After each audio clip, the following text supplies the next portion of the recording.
नमस्कार. आज आपण बघणार आहोत गव्हाची करडीची खीर. तर ही जी दिसते ती आहे करडी. तुम्ही बघू शकता सुंदर अशी पांढऱ्या छोट्या-छोट्या बियांसारखे आकार असतात या करडीचे. आणि एकीकडे आपण घेतले आहेत गहू.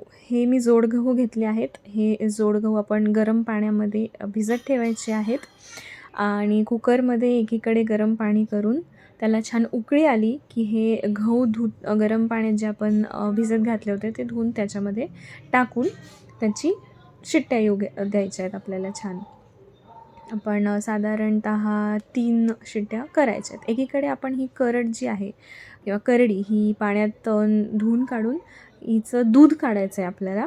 तर ही मिक्सरमधनं काढायची, पाणी टाकत ते बारीक छान ब्लेंड करायचं आणि चाळणीतून कपड्यातून त्याचं दूध काढायचं आहे. तर आपण नॉर्मल गाईचं म्हशीचं दूध न टाकता आपण याच्यामध्ये हे करडीचं दूध वापरणार आहोत, ज्याने अतिशय उत्तम अशी चव येते या खिरीला.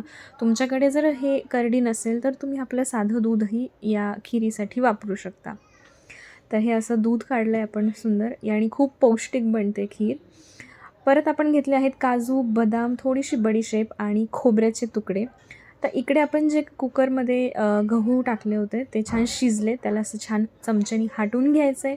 त्याच्यामध्ये आपल्या गोडीनुसार, आवडीनुसार आपण गूळ टाकणार आहोत. तर आम्ही याच्यामध्ये 4 वाट्या गूळ टाकलेला आहे. आणि हे परत असं छान तुमच्याकडे जे काही पळी वगैरे असेल त्यांनी छान असं आटून घ्यायचं आहे.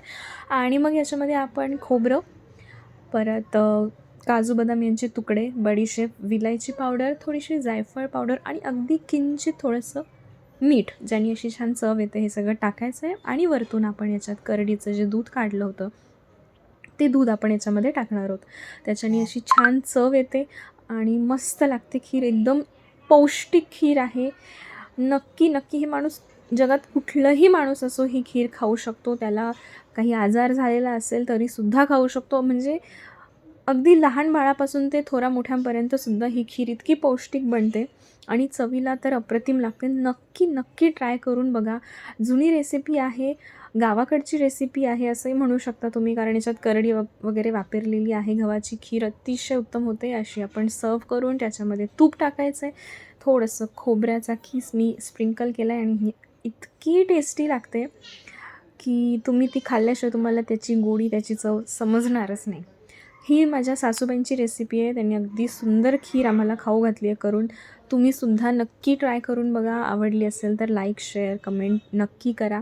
आणि पुढच्या कोणत्या नवीन जर रेसिपी तुम्हाला बघायच्या असतील तर मला नक्की कमेंटमध्ये कळवून सांगा. धन्यवाद.